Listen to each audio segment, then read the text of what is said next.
Redington has, you're right, Redington has seen incredible growth in the recent past. And it started with for a good 15 years here, we've been having double-digit CAGR growth. And in the recent past also, the growth has been accentuated initially by the COVID times and the change of technology and the new way of work and all of that lent itself to technology transformation.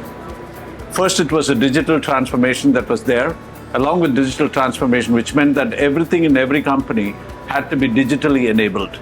So that drove a lot of opportunities for us.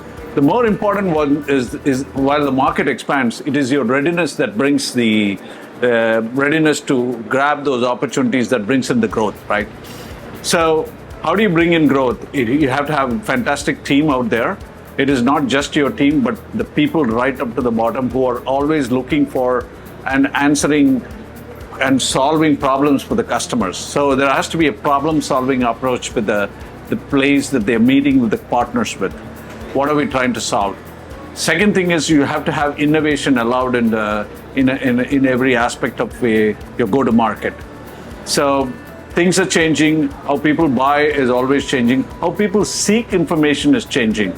Are we doing the right things with that? Are we enabling ourselves with the right way and the easiest way that customers can get information? Customers meeting our channel partners.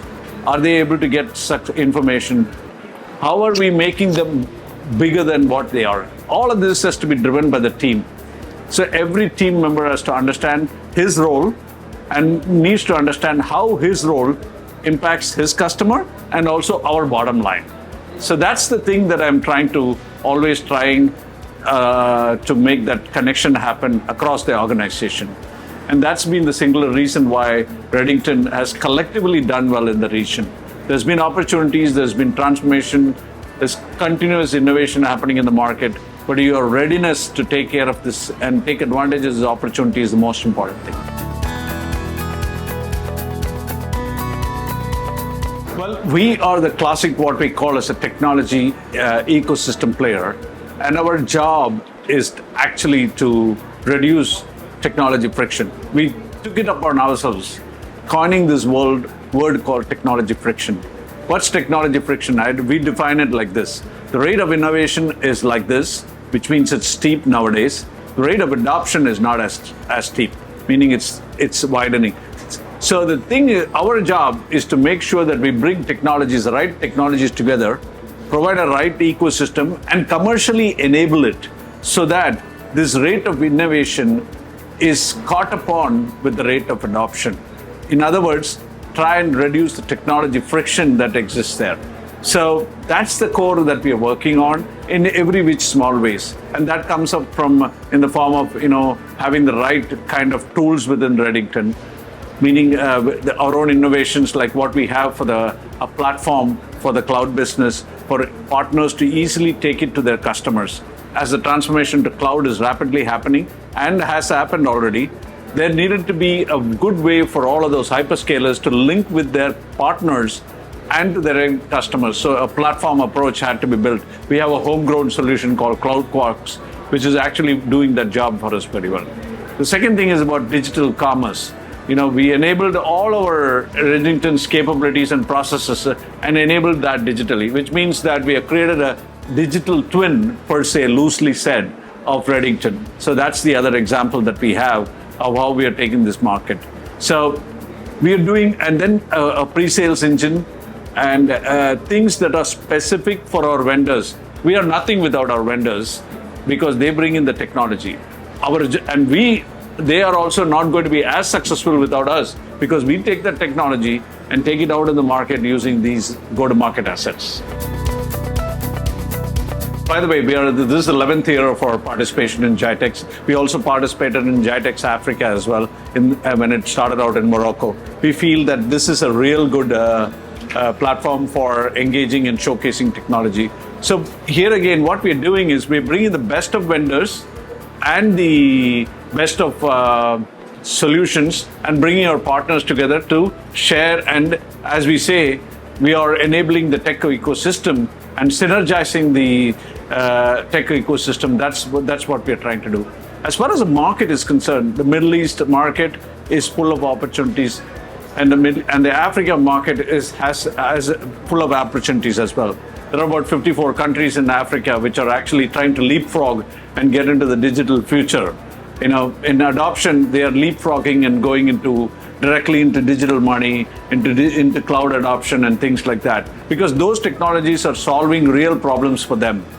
Whereas in the Middle East, it's all about the love-hate relationship that all of us have with oil prices. When the oil prices are good, the Middle East has enough money, and the Middle East is constantly looking at what is beyond oil, in trying to come from a non-oil economy. So there is rapid growth of digital transformation, artificial intelligence, and adoption of AI tools are being more and more use cases are coming to the fore. The government here has a Ministry of AI, which is not heard of in any other place. So the Middle East is full of opportunities, aided by the cutting-edge technologies wanting to be experienced here, driven by use cases. Whereas Africa, it's all about leapfrogging and meeting the needs of the continent by having the right technology which solve real-world problems for them on the ground as a continent tries to come up. So it's exciting entirely. And I wouldn't want to be in any other place other than the Middle East and Africa region, frankly speaking. When you talk about technology company of the future, technology is nothing if you don't reach us to the masses, which I mentioned already, right? So on one hand, we have the widest range of products and solutions that we can imagine. We have everything from an iPhone to the cloud, and the applications and the solutions that come with it. On that, from the products, solutions, and things like that. Then it's about enabling and making our partners better than them, better than what they are, bigger than what they are, which means that helping them with the right commercial solutions. There are technology solutions that you have to enable, then you have to have the right commercial solutions. How do we give them long credit? How do we go to them with different business models as things go from outright purchase to subscription to consumption? Are we having the right business models? So we are bringing that together. The third part is all about people. How are people making the connection with the teams, with the market out there?